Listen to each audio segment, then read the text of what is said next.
Carpentry by NJT is based in the western suburbs and has many years of experience to assist you in sourcing any and all of your carpentry needs. Carpentry by NJT are great supporters of local soccer clubs in Melbourne's western suburbs, including ambitious State League One outfit, Sydenham Park Soccer Club. Home Builders Corp, meanwhile, is a Melbourne-based construction company by the same owners with more than 15 years' experience. Home Builders Corp specialises in new homes and unit developments. With attention to detail, they work to the highest standard to satisfy their customers with a very quick turnaround. For further details about how either Carpentry by NJT or Home Builders Corp can help you, contact owner-manager Nick on 0410 576 018 or via email at nick@homebuilderscorp.com.au. Carpentry by NJT and Home Builders Corp are the proud major sponsors of the Football Out West show.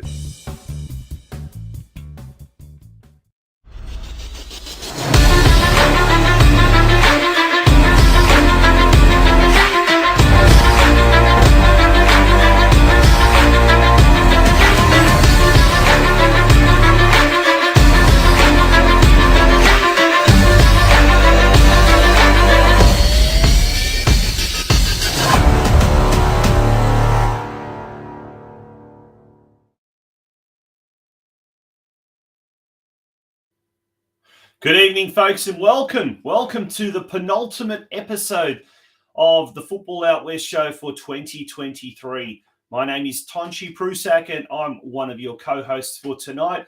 It's an absolute pleasure to be with you here tonight. Steve Curtin, well, he's travelling abroad on a much-needed holiday. Craig Filer, he's recovering from a much-needed op. And joining me then on straight off the substitutes bench, it's a very, very warm welcome to Mark Ivkovic. Mark, welcome to the Football Out West show, and in your role as co-host for tonight. How are you? Not too bad, Tonchi. How you going, mate? It's been a crazy weekend of last minute helter skelter permutations, combinations, alterations, as they say, with regards to the state leagues. I'm trying to catch my breath with everything that's been going on over the weekend, but. What are we going to do once the football season finishes in a few short weeks, Mark? Yeah, it's getting to that time of the year where it gets a bit boring, isn't it, Tonchi? As one great football pundit said, what do you do when the football season finishes? Start talking to my wife. I think I might have to do that. Mate, we've got a huge show tonight. Looking forward to our array of guests and covering the state leagues and doing something that we don't do during the season is look at some of the lower rungs of the state league competition. So we'll be looking at the State 2, State 3, State 4, State 5 even, and of course State League 1, which is going to be, last day of the season. We had lots happening. But Mark, you've got the list there of all of our guests tonight. Would you like to go through those guests? Yeah, well, first up, we've got the Melbourne Knights superstar, STEVE WHYTE, joining us. He'll be talking about their big elimination final win against Port Melbourne on Friday night. We'll also be joined by IBRAHIM KARADAG from Hoppers Crossing, who survived relegation yesterday.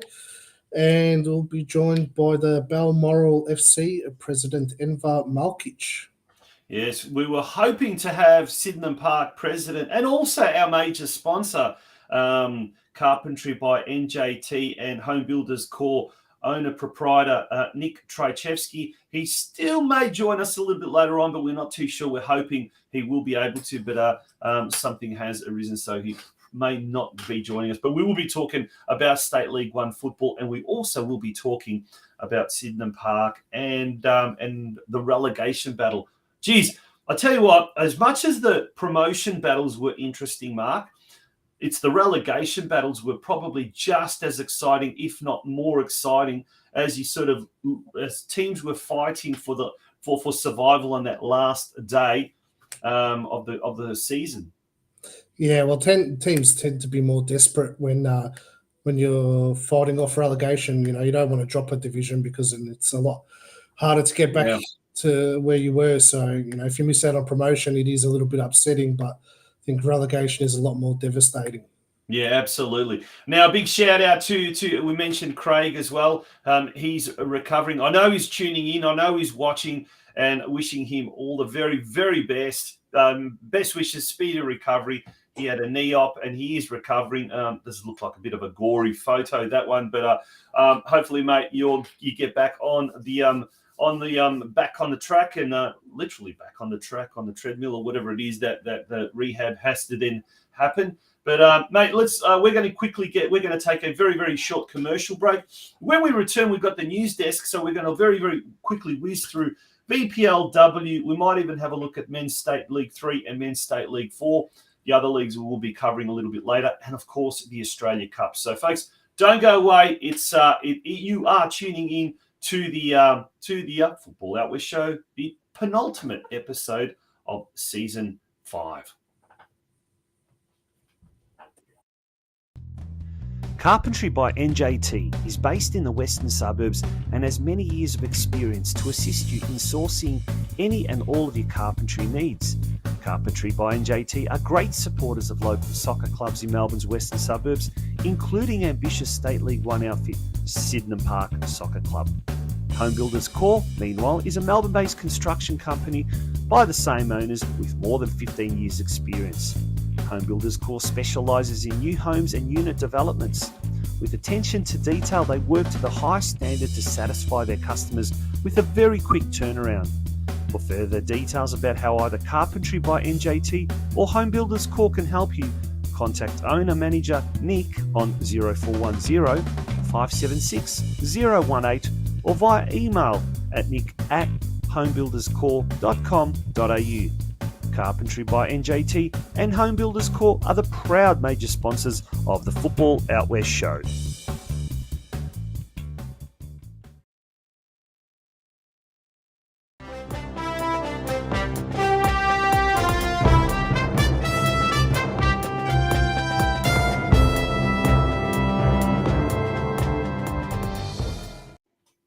Welcome back to the Football Out West show. And Mark, it's the Australia Cup. The round of 16 has kicked off. Yeah, kicked off yesterday with the finalists from last year, Sydney United, unfortunately not able to replicate their run that they had last year and going down 5-0 at home to Brisbane Roar.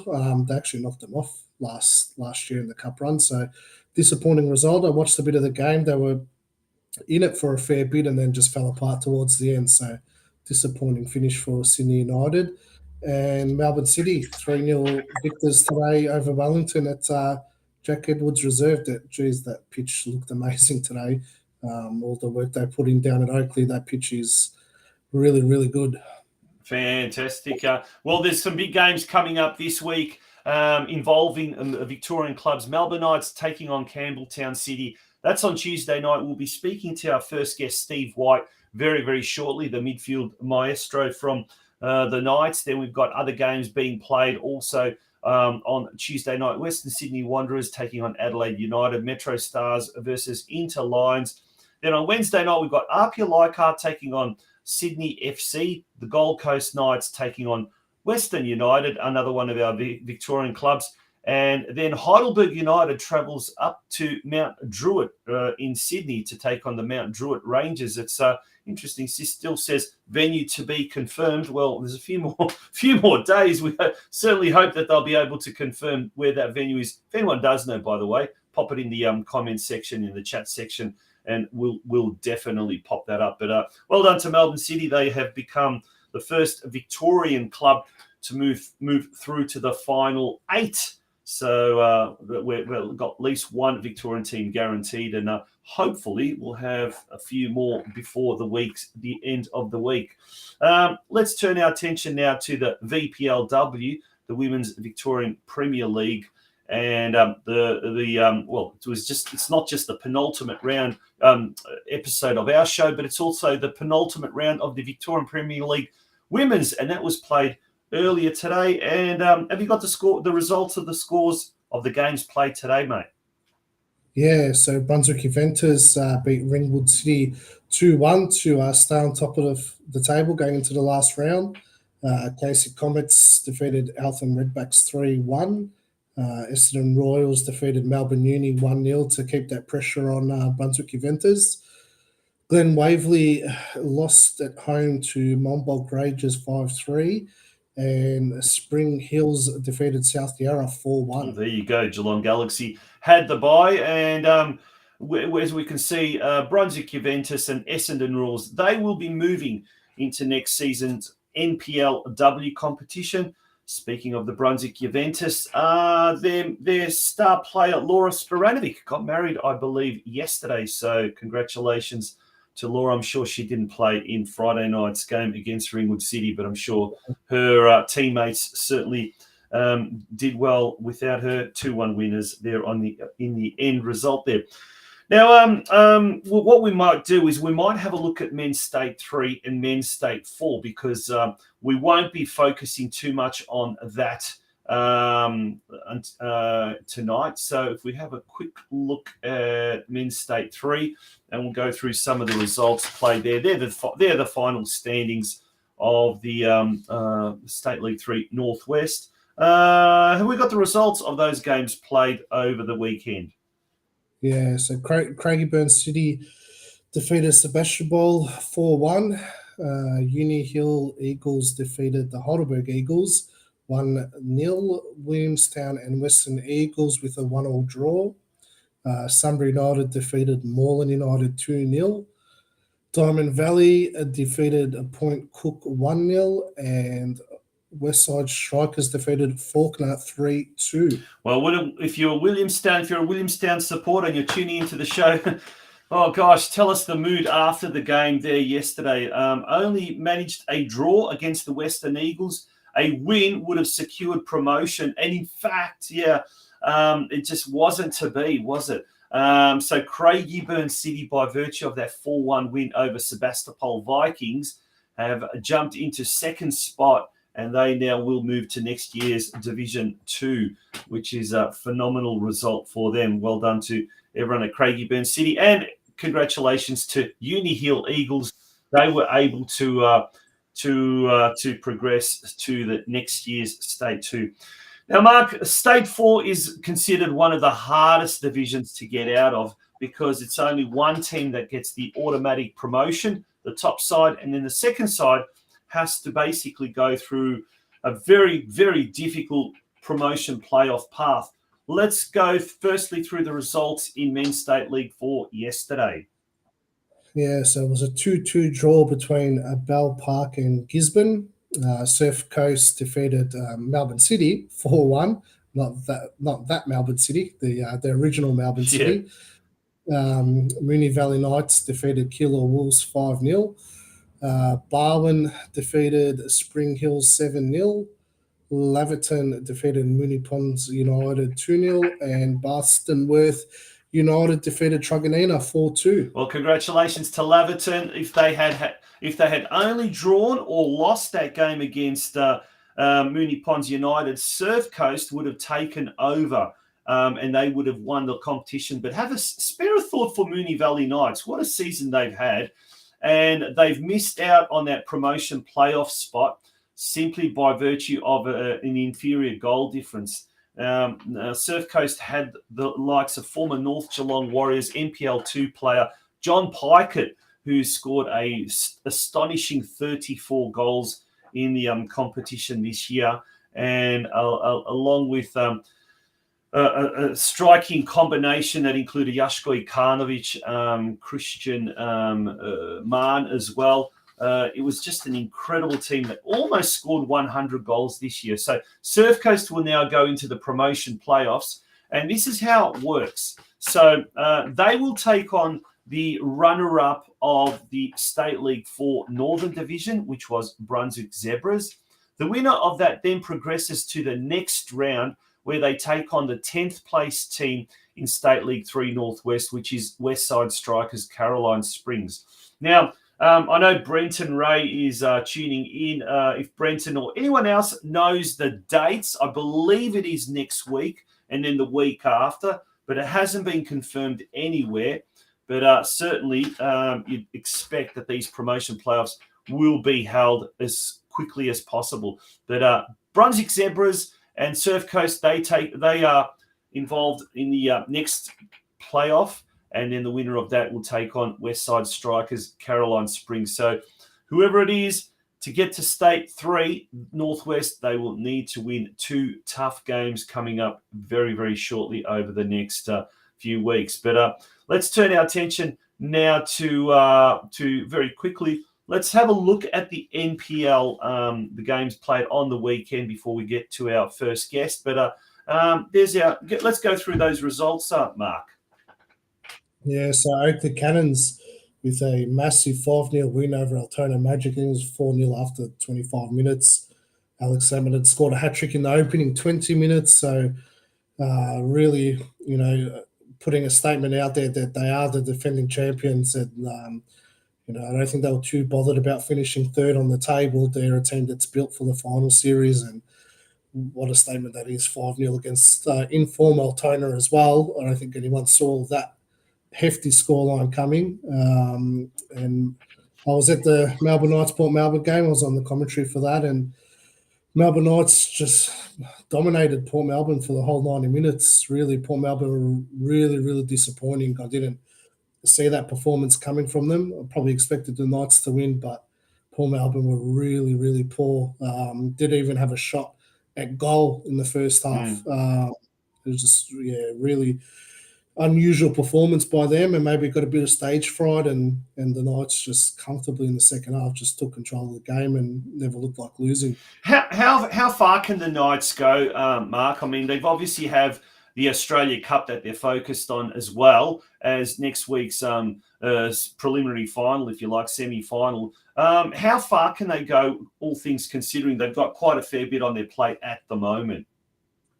Well, it's a massive game on Saturday, really. Well, firstly, Tuesday, it's a huge game against Campbelltown, and then the prelim against their old fierce rival, Avondale, on Saturday. Look, they match up well against Avondale. They drew with them 1-1 in the last time that they met, and lost 3-0 in the first fixture. Look, I think they're a chance on Saturday.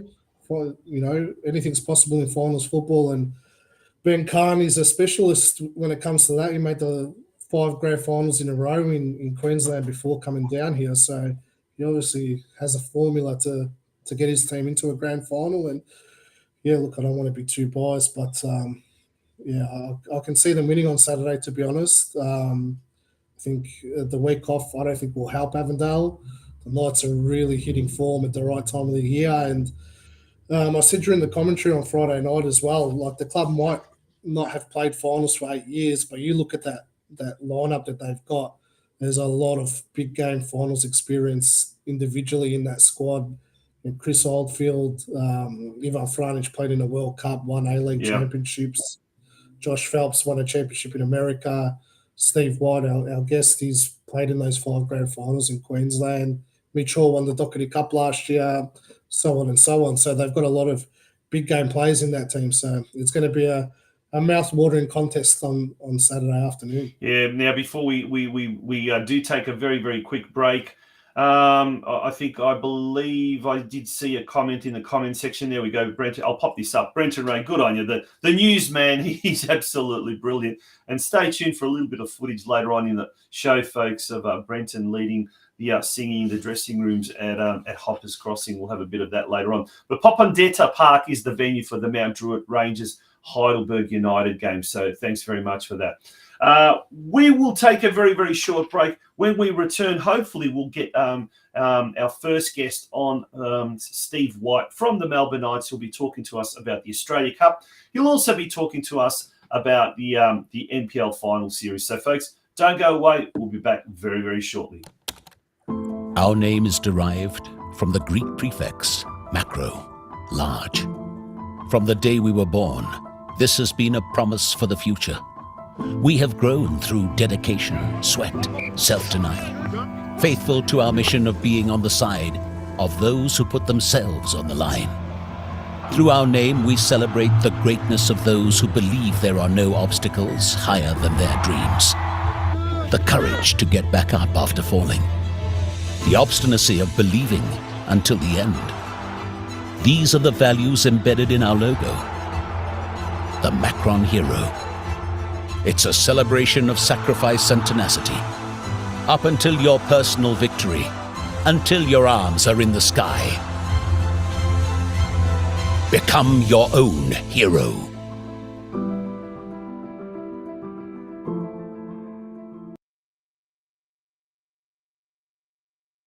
Welcome to Anytime Fitness in Werribee. The club's supportive, welcoming and friendliest members and staff. First timer, gym goer or just an everyday person, we are here for you. A recently renovated facility offers you everything you need to get started with your health and fitness goals. Our club offers brand new state-of-the-art cardio equipment, an amazing functional zone for group classes, a lifting zone, and really does cater for every single person. So don't miss out, come see us in club to redeem this offer. Welcome back to the Football Out West show, and here we're trying to get Steve White on. Hopefully, he's going to join us very, very shortly. But in the meantime, we might just jump over to State League One and have a quick look at what happened in State League One, Mark. We'll have a look at the results, but we've also got a little bit of footage from the Corio-Whittlesea United game, so we'll quickly put that up. And this was Corio fighting for survival. They had to get as close as possible. Well, they needed a win. Simply put, this is the winning goal, and also the reaction after the game.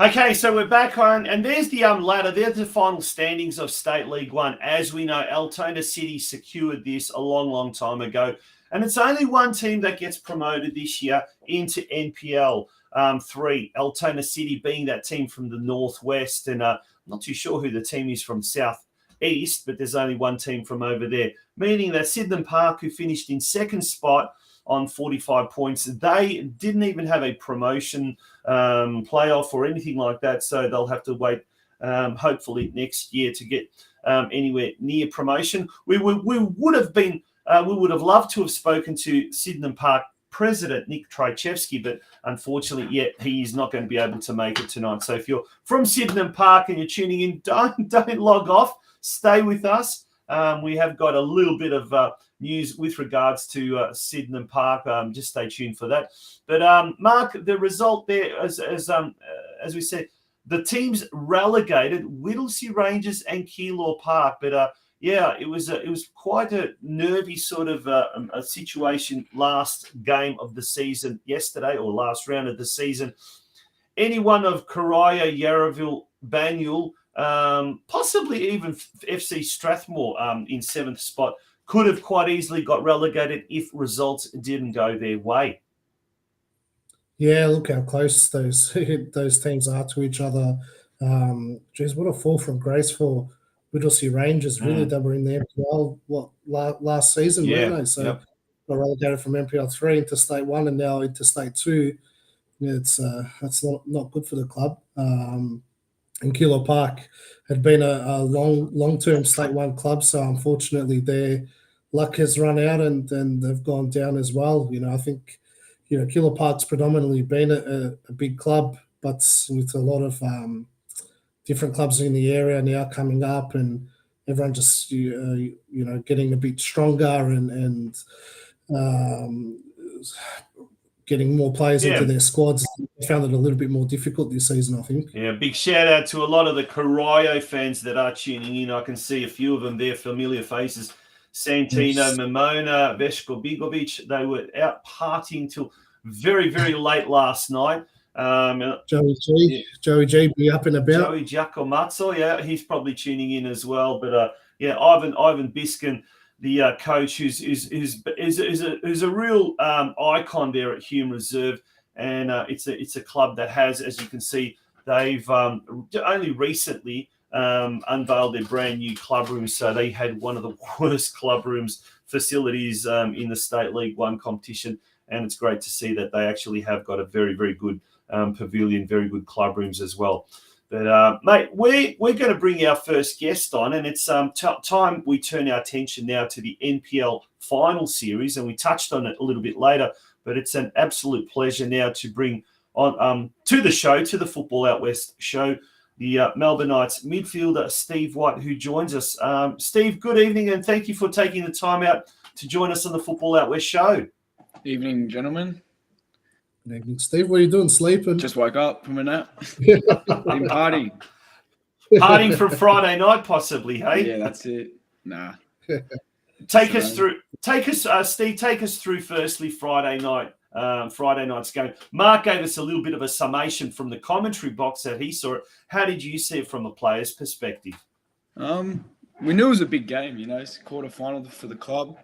I think from the get-go, from the first 5 minutes, I thought, this is at us at our best sort of thing. We started very strong, which is how we wanted to start the game. And, even though the goals come in the second half, I just think, our performance throughout the whole game was well-deserved for the win.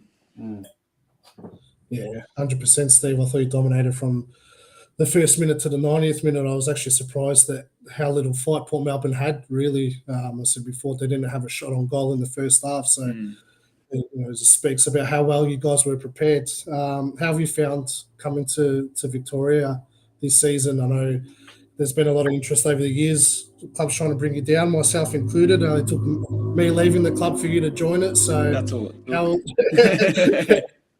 How did you find your first season in Victoria? No, it's been very a challenge. Obviously, I lost 5 grand finals in a row in Queensland, and I've always had interest from Melbourne, but I've just never, took the leap to come down here.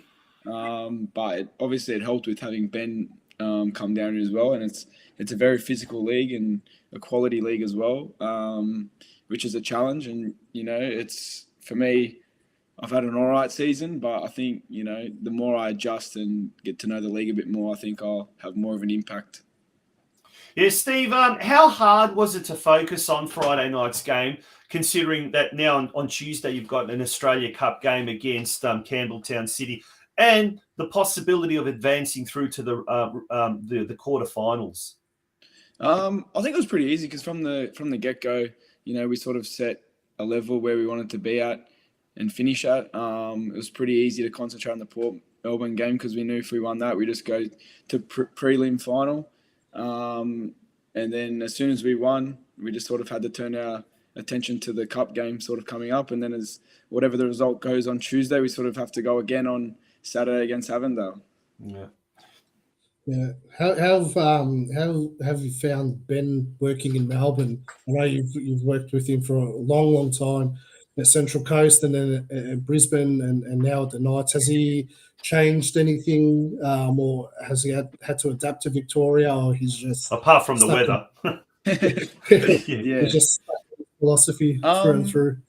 Well, I think he's just got a solution for everything. Everything that any team changes, he sort of has... I think he's a pretty smart coach. So I think, just from ever since day one, I've known him for 8 years. I've been with him for eight years now. So from day one, I think it's just been the same. And each year, it's just he's come up with something new. If something happened previous years, he would just adapt to it pretty quick and change it and be like, "This is how we're going to be this year." And he would just go with it. He wouldn't doesn't matter if he loses one game doing that, playing that way. He backs it no matter what and tries to adapt. I think in Melbourne, you got to adapt to a lot of things. A lot of teams are very physical. A lot of teams play out like we like to play. A lot of teams, just compete for the balls up front. So yeah, it's different. Every game's different here. So I think he's adapted very well. Yeah. Steve, we'll talk. Mark and I were talking just prior to you coming on, and Mark said that Port Melbourne in particular were quite disappointing. Did you find that they were quite disappointing, or was it now getting back to Ben and his preparation, that his preparation was so meticulous that it kind of stifled Port Melbourne from playing their normal game and allowed you guys to really, really dominate? Yeah, I think we had a game plan. We had a new game plan for them to stop them, because I think they like to pin a lot of teams back, which they've shown during the year. But I think credit to us, I was very happy with the way the team performed.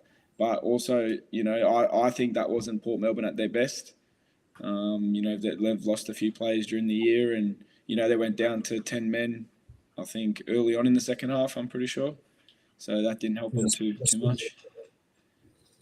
Yeah, I think what they tried to do was, they beat you in the league game at Knights Stadium, sort of playing a similar way, but I think they were a little bit more adventurous going forward. Yeah. And I think it just didn't work this time for them, just sitting so far off. And you guys are in red hot form. I don't think you were in form at the time you played him in the league. So, from the first minute, Albano had that shot and College had the shot cleared off the line, and you just knew that you guys were on. Yeah, I rewatched the game today, and I noticed that in the 50th second or something, we had a shot on target, and I think we're on here today. Yeah. All right, so folks, turning our attention now to the week coming up, a huge week, a massive week, in fact. All right, putting aside the Australia Cup, we talked about that briefly, but let's focus now on Avondale FC. In years gone by, Avondale have been known to be chokers when it comes to the final series. And as Mark mentioned earlier, the week off probably won't help them with that continuity. Are you looking to exploit any particular? I'm not expecting you to answer this in its entirety, but any particular weakness or anything like that you're looking to exploit going forward? Have you kind of spent a lot of time analysing Avondale, or is it just you wanted to do your own kind of thing and play your own style and see where it takes you? Yeah, I don't think Avondale have many weaknesses. I don't think, Yeah. but everyone's got a kryptonite. Everyone. Yeah, they're a very good team, and I think we're a very good team as well. I think it's just going to be a battle, who turns up on the day sort of thing. Ben sort of likes to focus on us a lot and sort of just us. Sometimes you have a game plan for other teams and whatnot, but I think, a lot of the time he just believes in his style and, always find the way to win sort of thing using, what we've got. Yeah, I don't think you're aware fully of the rivalry that's there between the two clubs, Steve, as you're new to it. But I think you'll be made aware of it after the first minute, I reckon. Yeah, I've heard of very Yeah. No, it's going to be a great game on Saturday. And look, I think the pressure's off the Knights going into that one. The pressure's on Avondale. They finished first, and they're the ones favoured to make the finals. So, it's no pressure on you guys, and you can just go and play your game and see what happens. Yeah, exactly. Now, Steve, assuming you do get past Avondale, you get into the grand final, which would be an amazing achievement. Who out of South Melbourne or Oakley would you most like to come up in the final? I'm not really. I don't know. We've played both teams, and I think we've drawn and lost to both, or maybe lost to South twice. Mm-hmm. But I think that they're both different teams. You know what I mean? Yeah. Oakley are a footballing team. They've got a lot of players to bring off the bench. They can rotate very well. And South are very organised at the back. So I'm not really sure. Yeah. It's going to be South Melbourne, Steve, mate. There'll be 10,000 people at that grand final. Yeah, I know. That's the grand final. That's it. Yeah, I've heard that's a big rivalry as well. Yeah, and that's the final. I think is going to be played at Olympic Village, if I'm not mistaken, next Sunday at 3 p.m. No, not next Sunday. Sunday week at 3 p.m. Obviously, yeah. So either way, it will be a huge crowd, no matter what. That's for sure. All right, mate. Steve, well, thank you very much for joining us. It's going to be a huge show huge week this week for the Melbourne Knights. But that's how we all love it. Fans, players, supporters of the game. We love having these type of weeks where there's lots of midweek football as well as weekend football. So wishing you all the very best for what is going to be a huge, huge week for the club. Thank you very much. I appreciate it. Good on you.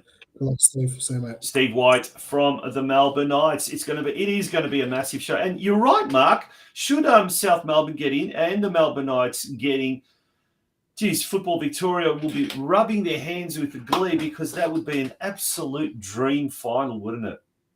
Yeah, no disrespect to Oakley or Avondale, but yeah, that's you won't see that for a long time. We haven't seen it for 20-odd years. That's right. You know, the Knights and South Melbourne in the grand final. Wow, that is the dream final, and both teams only one game away from it. Yeah, well, here we go. So, Pino Matza. I did watch some game of Avondale this year. I can tell you that much. There must be at least a team that can run at 100 kilometres an hour all 90 minutes. Is there such a team? Nonetheless, yeah.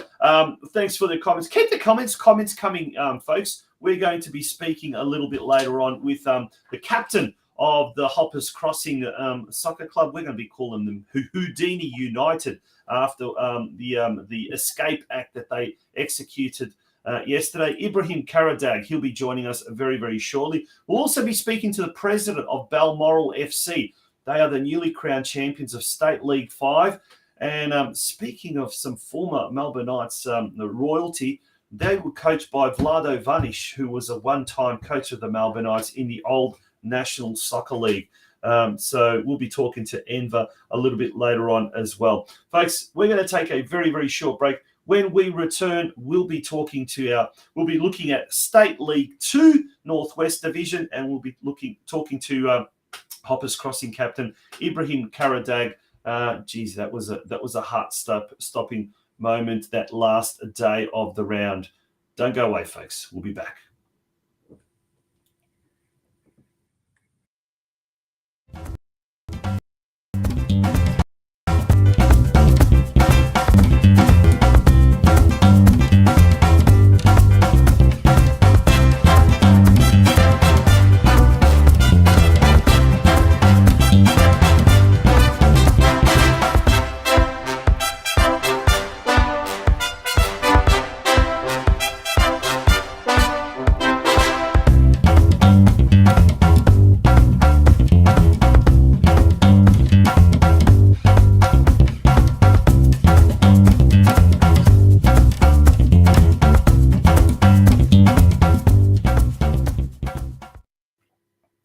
That's right. The Game of Two Halves, the sister podcast to the Football Out West show. And in tomorrow night's episode, we will be speaking with some of the representatives from Futsal Geelong about their huge, huge summer season that they're planning in the winter off-season, if you like. And we'll also be speaking to the captain of the North Geelong Warriors, Ryan Opperman. His team, unfortunately, relegated from NPL of Victoria Football, and they will be playing in NPL 2. He suffered a bit of an injury in the last game of the season against South Melbourne. And initially, it was thought to be a knee injury. But good news, it was only a hyperextended knee, so not as bad. That's all on the Game of Two Halves podcast tomorrow night. But Mark, it's time to bring our next guest on. And he is the captain of the Hoppers Crossing Soccer Club, IBRAHIM KARADAG. And it is an absolute pleasure to welcome, wrong one, sorry. Enver's almost ready to jump on. There's IBRAHIM ready to jump on. IBRAHIM, how are you? And welcome to the Football Out West show. Hey guys, how are we going? Not too bad. Thank you guys for having me. Absolute pleasure to have you, mate. We're talking State League 2 football yesterday. Tell us how you saw the last day of the season, the last round. It was heart-stopping because it could have gone any way, and you took on Altona North, and basically whoever won that would be secure from relegation, would stave off relegation. It was actually coming up to it. It was actually a very stressful week at training. Everyone, got around each other because the last few games of the season got quite tough. And coming down to the last day, we knew that Altona North had a good side as well, a very experienced side. And definitely thanks to, Big Kev AV, and I think the rest of the team, everyone kind of stood up to the moment and actually came out for that day. But leading up to it, I think it was definitely stressful. But in the back of my mind, I kind of knew we had it. Yeah, how did you feel during the game, Ibrahim? You know, it would have been a few nervy moments, and obviously a do or die clash. I think if Altona had won, they would have stayed up at your expense. So yeah, it would have been quite a game itself. Yeah, I think even if they drew, we were going to be going down, so we definitely had to win. So during the game, obviously there was a bit of nerves. The field made it a bit hard to play, but overall it was quite a nervy game for I think both sides as well. Yeah. Take us, recap the season if you like as a whole. It was quite a struggle for most of the season. Hoppers was always sort of towards the foot of the competition standing. What went wrong this year? Was it injuries? Was it just bad form, or was it just it's a very, very tough division? Seems to be getting tougher and tougher each year. I think it comes down really to the competition this year in State 2 was unbelievable. It was whoever rocked up on the day and actually played their game was the one that ended up winning. And I think, we've had our good moments where we really turned it around after signing Adam, and with Muscat and JP, everyone pulling their own weight. We actually won a few good games. However, other games, the other opposition were actually great players as well. So we lost to some great teams, and it ends up coming to who actually rocks up on the day, which... Yeah. That's what happened on the last day of the season as well. It's just we rocked up and we took it. Yeah. Well, that's all you needed, really, Ibrahim, on the last day. It doesn't matter about the rest of the 21 games you played. You won when it mattered. Definitely. We'll go through the rest of the results on the final day. So we had Epping City lost 6-1 at home to Albion Rovers. And obviously the game we just spoke about, Hoppers Crossing 2-1 over Altona North.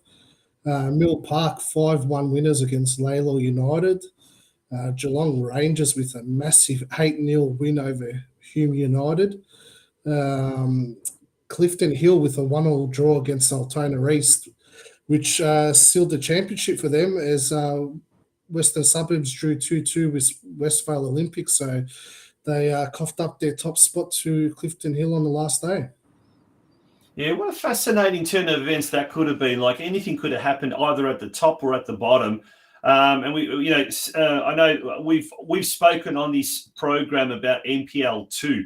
We call it the competition of chaos, and NPL 3 wasn't far behind. But when you look at the state leagues, and particularly the battles for promotion and battles for relegation, I think it's just been a fascinating 2023 season, hasn't it, Ibrahim? Definitely, I completely agree. There was just a lot of upsets, and it was actually a really good season. There was a lot of different moments in it. What to now with regards to, obviously there's going to be a bit of a break. There's going to be a pretty long off season, and then when does the preseason start, and when are what are the plans for the off season post the partying and the presentation night and all of that kind of stuff? But has the coach Alan Vella spoken anything about what the plans are for next year and try and get that little bit of extra, I guess, advantage over the other teams? I think after the weekend, I think everyone's just kind of taking a break during the moment about staying up. But AV is a good coach, and I'm sure he'll be on it as soon as possible, where he can get all the boys back together. We started the preseason earlier last year. Mm-hmm. I'm pretty sure that AV's got something cooking up. Yeah, sometimes the preseason could be a bit too long as well, can't it? Yeah, definitely. Sometimes then it extends the season and it becomes a really long season. Yeah. Some coaches like to get in early, some a bit later. So I guess it comes down to the coach.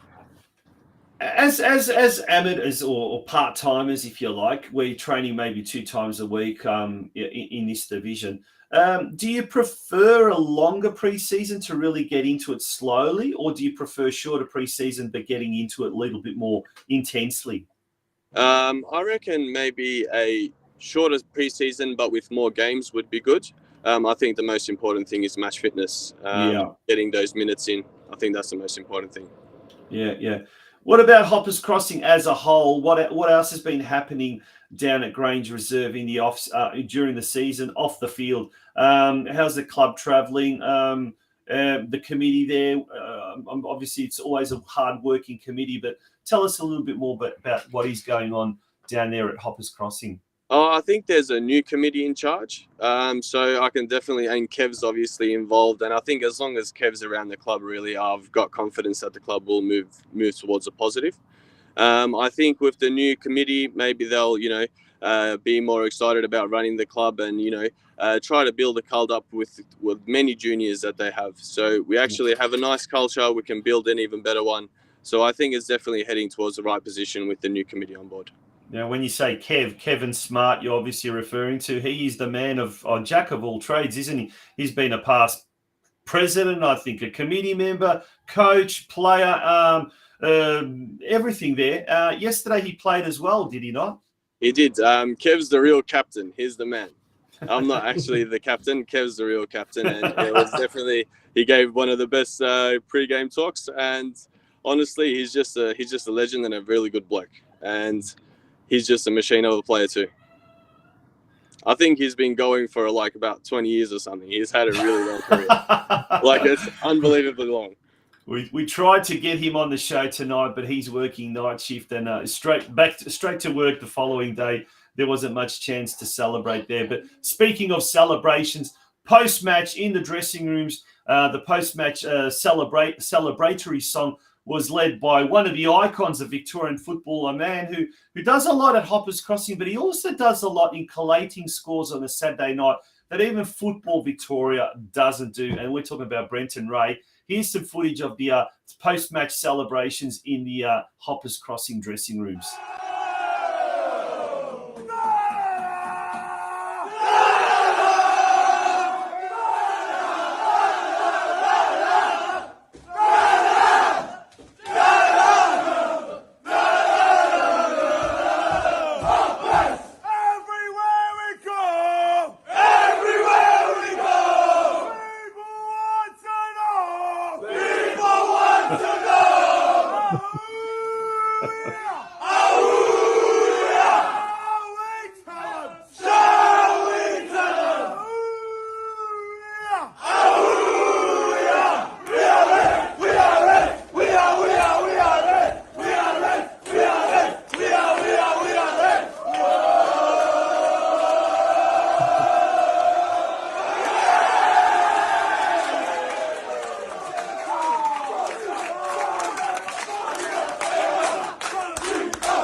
Yep, we are staying up indeed, and that's great to see. And every club has got its characters, its icons, but Brenton Ray surely is one there at Hoppers Crossing. Ibrahim, thank you for joining us on the Football Out West show. Really, really appreciate you taking time out on a Sunday evening to talk to us, and hopefully next year we'll be hearing a lot more of what is happening there at Hoppers Crossing. Definitely, thank you guys for having me. Pleasure. Thanks, Ibrahim Karadag from the Hoppers Crossing Soccer Club. And Mark, I think that's what makes this game great. The characters, not just the players and the coaches, but the supporters, and many of them at various clubs. I know many of them at various clubs, and a lot of them even come onto our show, watch our show, and jump onto the chat section. But it's just great to have these people. It's such a rich kaleidoscope of football culture in Victoria, isn't it? Oh, it looks like we may have lost. You see from that footage, TONCI, Oh, we seem to have lost Mark. It looks like it's frozen. Could be the internet coverage. We're going to take a very, very short break. When we do return, we'll be then talking about, we've definitely lost him. Hopefully he'll be back. We'll be speaking with the president of State League 5 champions, the newly crowned champions, Balmoral FC. We'll be talking to ENVER MALKIC very shortly. Folks, don't go away. It is the Football Out West show, and it's the penultimate episode, the second last episode of season 2023. Carpentry by NJT is based in the western suburbs and has many years of experience to assist you in sourcing any and all of your carpentry needs. Carpentry by NJT are great supporters of local soccer clubs in Melbourne's western suburbs, including ambitious State League One outfit Sydenham Park Soccer Club. Home Builders Core, meanwhile, is a Melbourne-based construction company by the same owners with more than 15 years' experience. Home Builders Core specialises in new homes and unit developments. With attention to detail, they work to the highest standard to satisfy their customers with a very quick turnaround. For further details about how either Carpentry by NJT or Home Builders Core can help you, contact owner-manager Nick on 0410 576 018 or via email at nick@homebuilderscore.com.au. Carpentry by NJT and Home Builders Core are the proud major sponsors of the Football Out West show. Welcome back to the Football Out West show. But you're back, Mark. Must be some internet gremlins lurking around, hey? Yeah, those bloody iPads, mate. Those kids using them. Well, especially this time of night, isn't it? Everyone's trying to stream things down. Well, folks, we're going to be speaking to our next guest very shortly. But before we do that, big shout out to Sydenham Park's reserves who took out the State League One Northwest Reserves competition, the champions there. They defeated Whittlesea Rangers 4-1 with Brandon Joveski scoring 3 goals and Joey Guerrera. And while we're on Sydenham Park, if you are a Sydenham Park supporter, make sure to lock in this date in your diary, the 28th of September. It's the presentation night at the Lakeside Reception. Adult ticket prices are $95, and if you're 12 years and under, a child's ticket price is $75.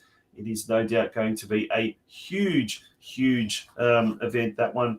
And it is the season of presentation nights, so no doubt a lot of people will be partying and saying goodbye to what has been a rather eventful and rather memorable season, the 2023 season. Speaking of having a memorable season, the State League 5 West champions, Balmoral FC, had a very, very memorable season, claiming the league title, and they will be returning to State League 4 where they were several years ago. And it's an absolute pleasure to tell us all about it. Absolute pleasure to have the president of Balmoral FC joining us, ENVER MALKIC. ENVER, welcome to the show, and how are you? Hi, TONCI. Hi, Mark. Thanks for having me on. Thanks for the invitation. Doing really, really well. Well, first of all, congratulations on taking out the State League 5 title. It was a very, very formidable performance all year. Did very, very well right up until round 22, the final round. It was. How did you see, from your point of view as a president, how did you see the year that was 2023? Well, we started off the pre-season in November, and we brought in Vlado Vanic. You know, he's he's like one of the icons in Victorian football. We got him to come down to the club, you know, which was a huge signing for us. We were really unlucky in the past few seasons not to get promoted, either coming second or third with no promotion spots for those two positions. However, we didn't give up, you know, we kept pushing, and with Vlado and with some of the players that we brought into the side, we believe we had like a really strong chance to not just get promoted but to win the league as well, and which we have achieved it. We went 15 games undefeated. 15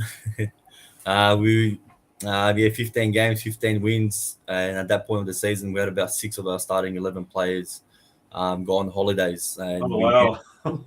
Yeah, I know. Even the big boys in the Premier League can't replace 6 players. You know, if it's 1 or 2, it would have been all right. But 6 players, you know. But however, we did all the hard yards pretty much early on.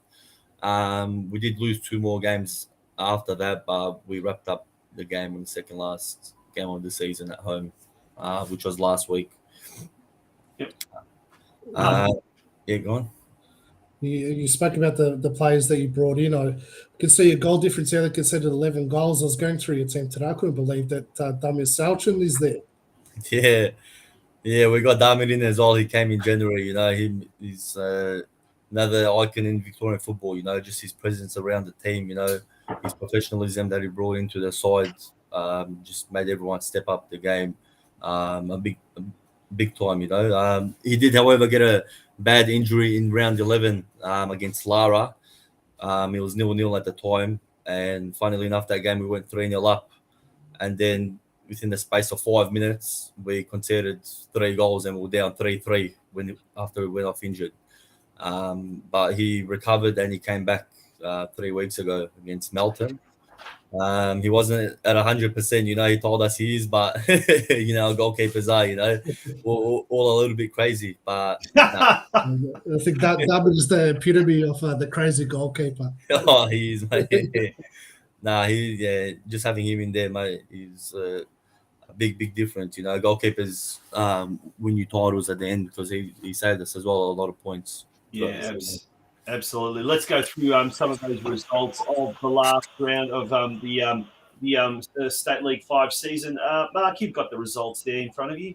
I do. Buffalo Club of Victoria defeated Tarneit 4-2. Bendigo City defeated Ballarat 5-2. Melton Phoenix defeated West Point 4-2. Surfside Waves defeated Deakin University 3-2. And Balmoral had a 0-0 draw on the final day. Yeah, as we can see, there's a massive difference between the top performing sides and the sides at the foot of the competition. But Melton Phoenix, they managed to squeeze in as well. So they've got the second automatic promotion spot. So congratulations to everyone at Melton Phoenix. But West Point get an opportunity now. They come into the promotion playoff. It's good actually that there is, you know, an opportunity now for the third place team, because any other year, West Point, and we'll bring that ladder up. Any other year, West Point would have done really well. Like this is a year where they came up against a very difficult, very tough Balmoral, but they would have been like I said, 47 points. They would have any other year they would have got promoted, but at least they've got the opportunity now to make it through the back door, so to speak. Yeah, the way the Federation done it this season is, which they should have done it a long time ago, you know, promoted and the thirds have another chance with the playoff, you know, which makes a lot more sense. Even last year, Melton missed out by goal difference to Barwon, you know, and then the season before that, we missed out by coming second. You know, you've worked that hard over 22 games, you come second, and then there's no reward, you know, even with Sydenham Park in State 1, all that effort that they all put in, you know, coming second, you get no reward. It's a bit demoralising. But West Point, they've got a really good side, you know. They've got a big game against Keon Park next week, who's also a really good side in the State 5 North. But yeah, we wish them all the very best. Yeah, now you've but speaking of Barwon last year won it. They got to about, I think, fifth actually in their first year promoted in State 4. Now you're familiar with State 4, having been there a few years back. What does Balmoral need to do? What does the club need to do as far as recruitment of players or the depth of players to be very, very competitive in State League 4 next year? Is there a massive difference, you know, in standard between the two divisions? Not that massive. Like the top 4 teams in our league would do really well in State 4, like us, Melton, West Point, and Bendigo as well would definitely put up a fight in State 4, no doubt about it. Yep. There was a couple of sides in there in State 4 as well. You know, they were hovering around relegation, coming last or second last, and then there was no relegation for about 3-4 years. So I reckon league next year will be really strong. For us, it's more so just re-signing all the players that we had in our squad list for next season, which we pretty much have done, and to pick up maybe another 2-3 strong players, which we've already identified and we know who to get. So we're looking to shake up the league next season. Are you looking at maybe inserting a clause in their contracts that they don't take any overseas holidays next year? That's number one. If you're going overseas, don't bother coming. It's always tough next year, Mark, because next year you've got the Euro Championships in June. So that when it's the Euros and the World Cup, you always get a big mass exodus of players mid-season, don't you? Yep, 100%. Wasn't there a chance to qualify for the Euros as well, Enver? No chance. Well, that's lucky that at least a lot of the boys will still stay in Australia. Yeah. Anyway, mate, on another note, apart from the senior men's, in recent days on your social media, you've also come out with the desire to field a senior women's team next year. How is that going? How's the interest been for that? And if there are ladies out there that would like to play for Balmoral FC, who can they get in contact with and how? Well, we put up a flyer a couple of days ago. We're looking for a coach. We've got a couple of people that have filled in the form for interest in the position. Yep. We're also going to be advertising either tomorrow or Tuesday with the players to come down to us. We've already been speaking with a lot of girls, through word of mouth. We've got about 15 interested at the moment to come down. That's brilliant. So they can either contact the club via Facebook, or there'll be a name with a number on the flyer either tomorrow or on Tuesday to speak more about the team for next year. We'll look to get it started in November, just to more so to have an information night. Yeah. To get them going, to just start of the team slowly, we're looking forward to having a women's team next year, definitely. Fantastic. Well, that's another element of the club that's going to grow. And the junior section is doing very, very well. You've got a junior technical director, is that right? And how's that all going? Yeah, we've got Murat there. This is his second season now in the position. We've grown by about 30 kids this season. Last year we had 100, and this year we've got about 130. So, but one area that we were lacking was coaches, as many other clubs are. Yeah. However, the group of coaches that we got this season, I couldn't be any more happier than the work that they've done this year. Like, they were willing to learn. They're keen to stay on for next season as well. We don't want to sign any coach just for one season. We want to keep them long term. Especially to get people within our own community to help develop our players. We've got 10 teams, 10 junior teams. We're hoping to fill another two or three age groups where we're lacking at the moment, which is under 18s. We'll most likely have a team there next season. And also with the Metro side, we've got that going. We're hoping to have a Masters team as well next season. So yeah, it's looking very, very positive, with the committee as well that we have. Majority of the boys are under the age of 30. Like, everyone's young, everyone's got the same goal and strong ambitions to help us grow the club. Fantastic. Mark, have you got any questions for our guest? Yeah, it sounds like you're doing a fair bit of work there. But what's the long-term vision there? Well, for us to have a fully fledged youth team set up, so all the way from the under 6s, under 7s to the under 8 to the under 18. So we want to provide a clear pathway for all our juniors to come into the senior side.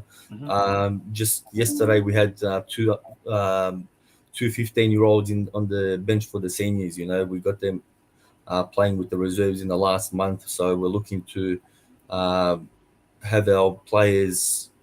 If we have at least one player from our youth academy to the senior set up every single season, that will be a win for us.